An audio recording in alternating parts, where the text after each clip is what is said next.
Welcome to Digital Detectives, reports from the battlefront. We'll discuss computer forensics, electronic discovery, and information security issues and what's really happening in the trenches. Not theory, but practical information that you can use in your law practice, right here on the Legal Talk Network.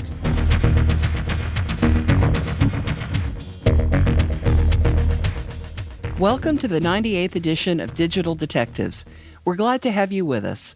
I'm Sharon Nelson, president of Sensei Enterprises, a digital forensics, cybersecurity, and information technology firm in Fairfax, Virginia. And I'm John Simek, vice president of Sensei Enterprises. Today on Digital Detectives, our topic is our favorite cybersecurity resources. Before we get started, I'd like to thank our sponsor, PINow.com. If you need a private investigator you can trust, visit PINow.com to learn more. So we decided to go it alone today to answer one of the questions we are most frequently asked, which is, drumroll please, how in the hell do you guys keep up with developments in the cybersecurity world? So I'm going to start with some general observations about how we try to keep up, because no one really can. It just moves too fast. So we spend probably about 2 hours of reading a day, each of us. And is it strenuous to run a business and fit in 2 hours of reading every day? You bet your booties it is. It is a crushing load. So we pretty much begin our day at 6 a.m. at our kitchen table and probably spend 30 minutes reading then. And then during the day, we do things a little differently. I hold things in my inbox that I want to read and file some stuff in a maybe later file. And of course, later sometimes never comes. And I kind of approach it not so much from email, but I'm a big fan of RSS feeds, which is how I get my daily fire hose dose of information. And there's hundreds and hundreds of posts and messages, and et cetera, that you go through each day, maybe even up to the thousands. But as far as my favorite cybersecurity, my reading resources, anything that Bruce Schneier publishes, whether it's articles or blog posts or, videos or anything that he does. And we'll be speaking more about Bruce as we go through this podcast here. But I want to start off with talking about his book, which is a couple years old now, Sharon, the Data and Goliath. Oh, I think it's several years old now. Yeah, I know he updated the preface in that book to address some of the modern information gathering techniques. But basically what he's done in Data and Goliath is to identify a lot of different places, governments, businesses, things that are where information about you, your personal information, is being gathered in a hidden fashion where you don't even know this happened. Take a look at Facebook, right, and Cambridge Analytica. Nobody knew that amount of information was being gathered. But what I like about how Bruce has gone through this and identified it is he not only identifies particular data sources or activities that generate information about you, but he also puts in some of his favorite methods or procedures that he follows in order to minimize that amount of data and maybe even anonymize the data, when he's on the internet or when he's making phone calls or those kinds of things. But it's really a great book to run through. I first got it on a Kindle, so I read a lot of things on Kindle, so it's an electronic version, but I found myself highlighting and making notes so much on the Kindle version that I ended up buying the actual hardcover paper version and then going in and highlighting the actual paper pages afterwards. So I recommend that. The other print piece that I read religiously is SC Magazine. It's a security magazine. They do it's kind of like, think of it more like sort of like a Consumer Reports for security products. So it's products and software, hardware, those types of things. They'll address the small market, the SMB market, as well as the enterprise market, and the recommendations might be different for each one of those. Maybe best of breed in spam protection or antivirus or any of those kinds of things. So it's free. The print version's free. You have to fill out a form in order to qualify to get the magazine. They also have an electronic version if you want it electronically, as well. But those are two of my favorite reading resources, at least. Yeah, and I wanted to mention a couple of newspaper resources that I enjoy a lot. Two of my favorite news resources are the Washington Post and the New York Times. Obviously, you do have to subscribe to those two, but it's not a ton of money, and I think it's worth it to have reputable sources of information every day. And of course, they're very good about updating and correcting anything if they get something amiss. So the Washington Post now has what they call the Cybersecurity 202 being Washington's area code, and you can subscribe separately to that, which I do. And so you get a lot of very good cybersecurity information, and it's not just regional, it's national. And the New York Times often carries very, very newsworthy articles as well. So I simply watch the headlines, which appear by my wish in my inbox. And so if I'm interested, I read it. If not, the delete key is my friend. In this business, you get to be pretty good at looking at a source and a title and saying, I got to read that one or chuck it. So those are two good newspaper sources that I like a lot. So another resource that I use are podcasts. And I don't do a lot of listening to security podcasts. I do more reading, as Sharon had indicated. But a couple that I want to point you to, SANS Institute.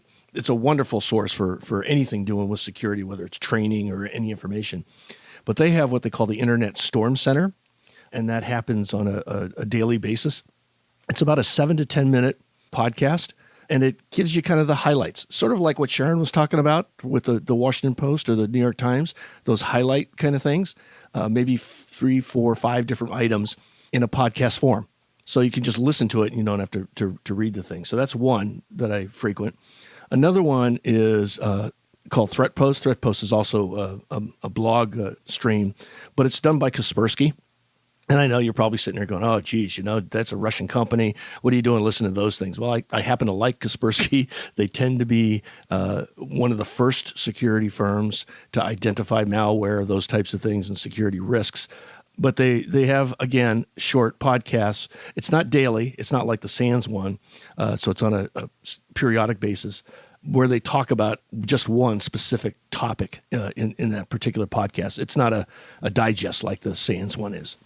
Well, another thing I wanted to talk about was CLEs and webinars. And I know that most listeners realize that John and I lecture all over the time and all over the place. We've been very, very fortunate to lecture in most of the United States, on a cruise ship, in a number of Canadian cities, and even Rome, Paris, and Madrid.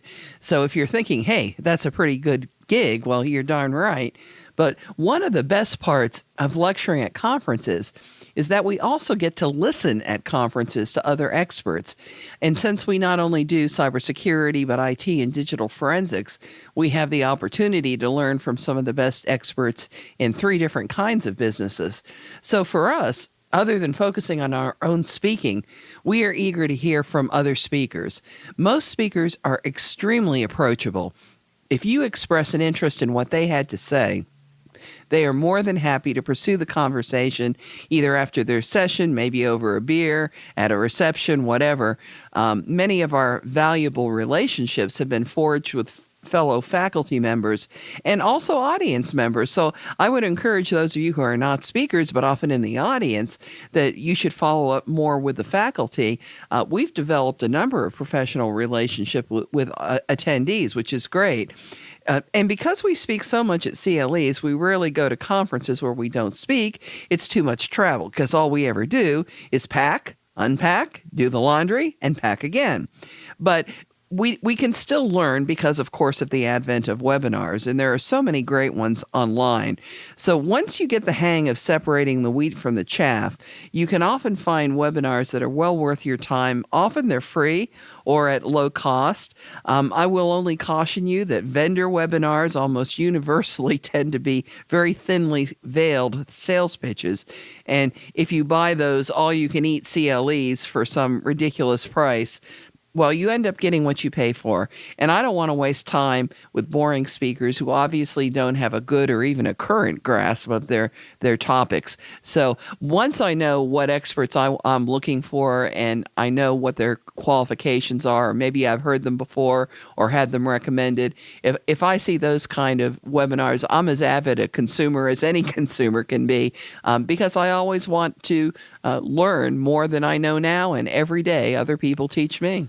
Before we move on to our next segment, let's take a quick commercial break.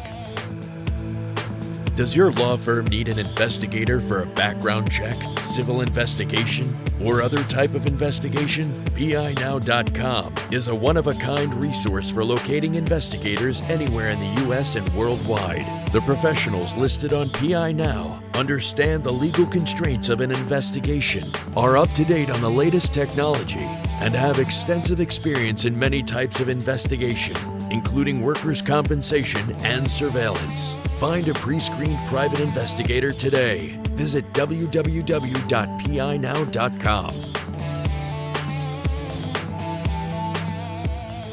Welcome back to Digital Detectives on the Legal Talk Network. Today, our topic is our favorite cybersecurity resources. John, maybe you can tell us something about videos. Yeah, at least the current generation, a lot of reports have gone out there saying that they're very much visual learners. So videos are a big way to reach people. And I believe that too. They should be short because the attention spans, you're not going to sit there and watch a movie, right? 20, 30 minutes worth of a video. But if it's short, then you'll sit there and capture the essence of it. So some of them that I want to mention is Security Magazine has videos. So if you just do a search for that, you'll find, and they're only a couple minutes, 1, 2, maybe 3 minutes long. And they'll even go through and hit topics that are typically, items that Sharon and I will even address during our cybersecurity training sessions that we do. So things like that. So you get these little snippets. I mentioned SANS earlier, as a resource for references and those types of things. They have a video of the month that they publish. And it's only a couple minutes as well. So it's very short. But probably by far, and Sharon, I think you'll agree with this, by far my absolute favorite security videos are produced by Sophos. And they're a couple of minutes, 2 to 3 minutes, if that, but they're hilarious. It's like watching Saturday Night Live addressing a security topic, and like some of my favorites. Some of my favorite ones are the funny ones, but they do have serious ones too, and they are really short and they're very instructive. But if you go looking for the funny ones, you'll be falling off your seat. Yeah, like the email. The one I remember is the email delivery, right? Of how they communicate via email, and this guy's got an arrow through an envelope and it hits him in the chest. That's their email delivery system. Well, I remember the one where he says, suddenly something seems to be different, and you look at him again, and he doesn't have any clothes on. I mean, it's the desk is strategically positioned, mind you, but still, it's very funny. So, but they are. But those Sophos videos, you definitely want to check those out. Absolutely. So I'll take us over to Blogworld. And of course, as most of you will know, I do have a blog called Ride the Lightning. And I've been very honored that it has received so many awards and is now in the ABA's Hall of Fame. But I certainly wouldn't put it up against such amazing blogs as, say, Schneier on security. And John has talked about security guru Bruce Schneier and how much he admires him. He is today the Chief Technology Officer of IBM Resilient, and he's a board member of the Electronic Frontier Foundation. And John and I are huge fans of the EFF. But there's just nothing he does that isn't good, and his blog is really excellent. Naked Security is published by Sophos, and again, you've heard how wonderful their videos are. Well, the blog has won multiple awards for being the best corporate blog, best IT security blog, yada yada. So that's very high on my list. I like Dark Reading, which is more a place where enterprise security folks go to learn about new cyber threats and defenses. SC Media has a really good blog. I like Threat Post, which has a lot of news about cybersecurity and also publishes videos and podcasts. Krebs on security, which John has already mentioned. That's a wonderful blog. The Hacker News. The Electronic Frontier Foundation is not a blog, but it does publish a free newsletter. So I would commend that one to your attention, and maybe last, the Digital Guardian. So we'll make sure we get all those up on the website when the podcast is published. A couple more, Sharon, that I want to add to your list, too, is Bruce Schneier also has what he's called a Cryptogram. Oh, and yes. That's a monthly newsletter. So if you don't want to do the daily, or whatever, or the more frequent stuff, then just subscribe to his monthly one. and you'll get all of that in one big digest. I don't know how I forgot that, so thank you. Another one is on Tech Republic. They have a security section of Tech Republic. That's another one that I like. Softpedia News is another blog that I frequent quite a bit.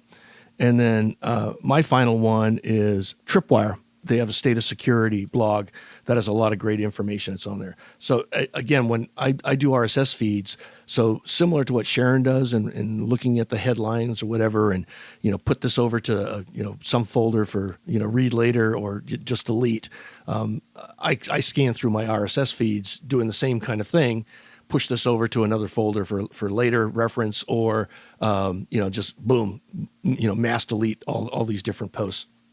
So having said that, I'll move into some government resources.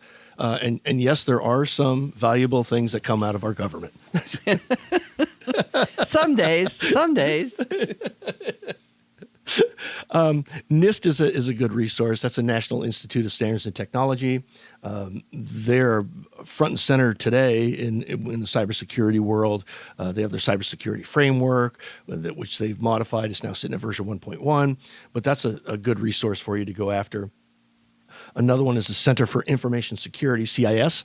They have 20 controls that they've grouped together in 3 different areas.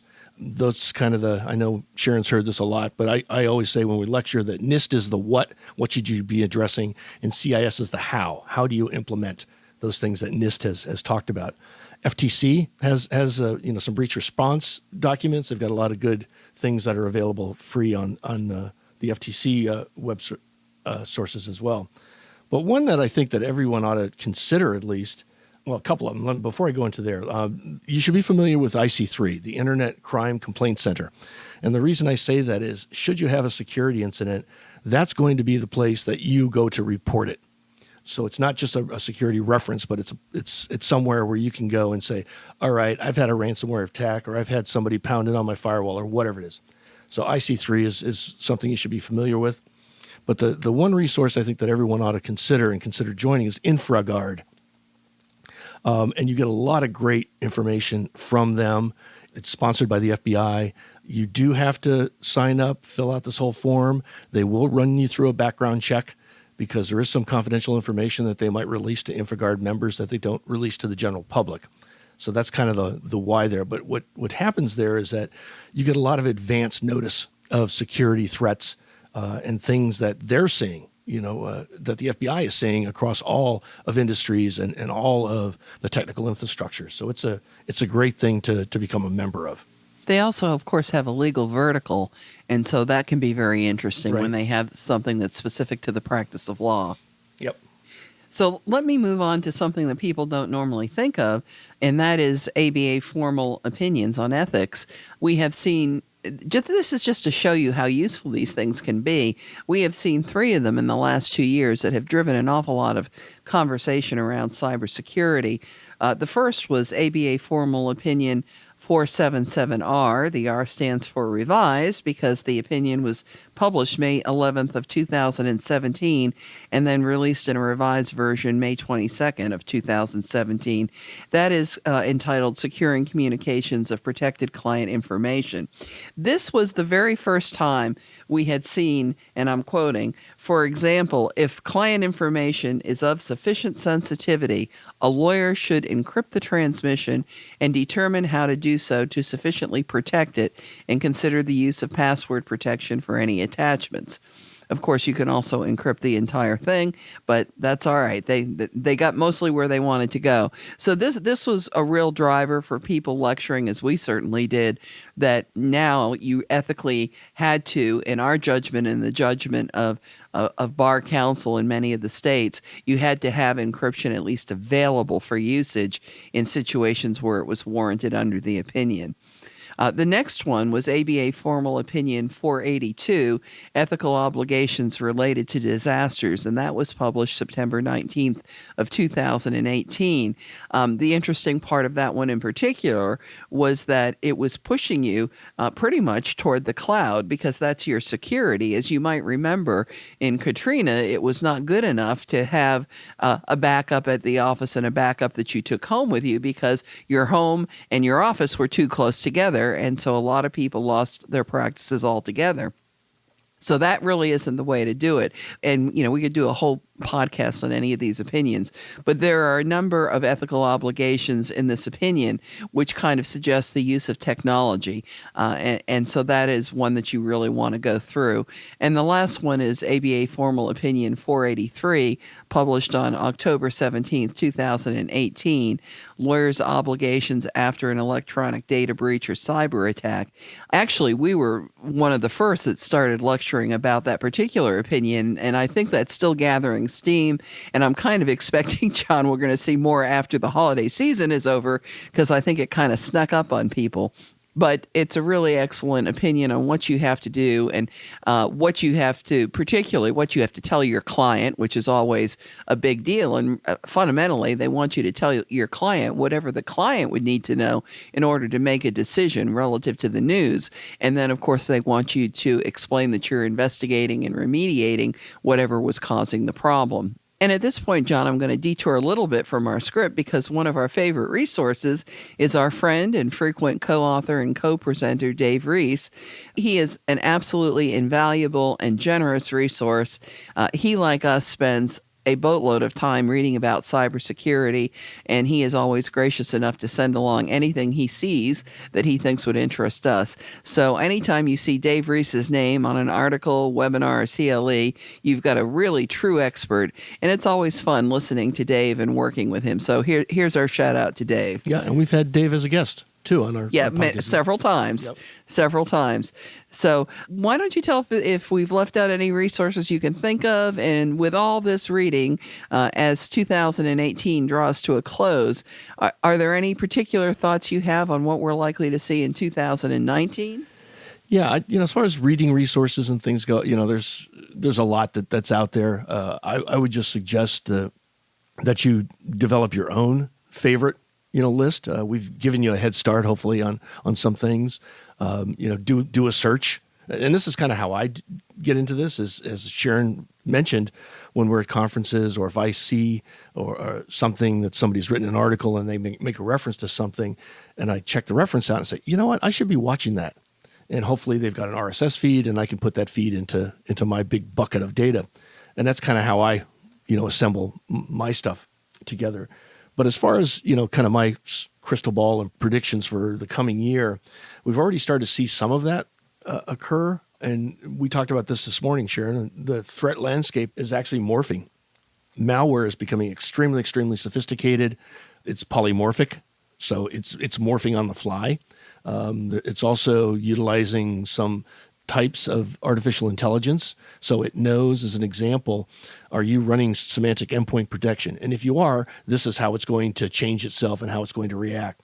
If you're using Trend Micro, well, it's going to take a different path, as an example. So it's this constant morphing that's going to make this battle extremely difficult.